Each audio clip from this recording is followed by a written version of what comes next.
पांचों पांडव एवं द्रौपदी जंगल में छुपने का स्थान ढूंढ रहे थे। अचानक भीम की नजर महल पर पड़ी और वो आकर्षित हो गया। भीम युधिष्ठिर से बोला, भैया मुझे महल देखना है।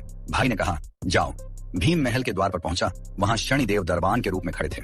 भीम बोला, मुझे महल देखना है। दरबान ने कहा, महल की कुछ शर्त है। 1, महल में 4 कोने हैं, आप एक ही कोना देख सकते हैं। 2, महल में जो देखोगे उसकी सार सहित व्याख्या करोगे। 3, अगर व्याख्या नहीं कर सके तो कैद कर लिया जाओगे। भीम ने कहा, मैं स्वीकार करता हूं, ऐसा ही होगा। और वह महल के पूर्व छोर की ओर गया। वहां जाकर देखता है कि 3 कुएं हैं, अगल बगल में छोटे कुएं और बीच में एक बड़ा कुआं। बीच वाला बड़े कुएं में पानी का उफान आता है और दोनों छोटे खाली कुओं को पानी से भर देता है। फिर कुछ देर बाद दोनों छोटे कुओं में उफान आता है तो खाली पड़े बड़े कुएं का पानी आधा ही भर पाता है। इस क्रिया को भीम कई बार देखता है पर समझ नहीं पाता और लौटकर दरबान के पास आता है। दरबान, क्या देखा आपने? भीम, महाशय मुझे समझ में नहीं आया। दरबान, आप शर्त के अनुसार बंदी हो गए हैं और बंदी घर में बैठा दिया। अर्जुन आया, बोला, मुझे महल देखना है। दरबान ने शर्त बता दी और अर्जुन पश्चिम वाले छोर की तरफ चला गया। आगे जाकर अर्जुन क्या देखता है? एक खेत में 2 फसल उग रही थी। एक तरफ बाजरे की फसल, दूसरी तरफ मक्का की फसल। बाजरे के पौधे से मक्का निकल रही तथा मक्का के पौधे से बाजरी निकल रही। अजीब लगा, कुछ समझ नहीं आया, वापस द्वार पर आ गया। दरबान ने पूछा, क्या देखा?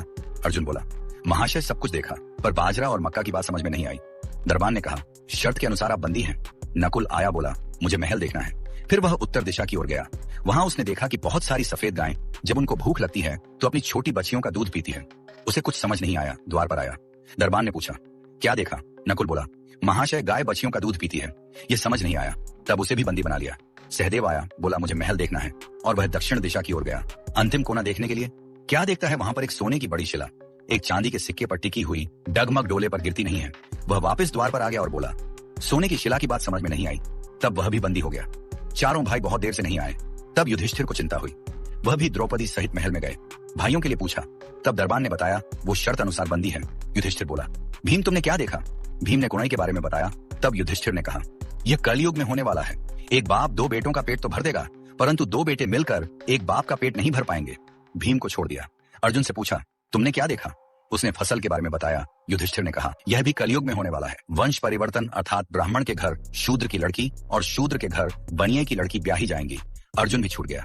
नकुल से पूछा, तुमने क्या देखा? तब उसने गाय का वृतांत बताया। तब युधिष्ठिर ने कहा, कलयुग में माताएं अपनी बेटियों के घर में पलेंगी बेटी का दाना खाएंगी और बेटे सेवा नहीं करेंगे। तब नकुल भी छूट गया। सहदेव से पूछा, तुमने क्या देखा? उसने सोने की शिला का वृतांत बताया। तब युधिष्ठिर बोले, कलयुग में पाप धर्म को दबाता रहेगा परंतु धर्म फिर भी जिंदा रहेगा, खत्म नहीं होगा। आज के कलयुग में ये सारी बातें सच साबित हो रही हैं। आप भी अपनी राय कमेंट करके बताएं।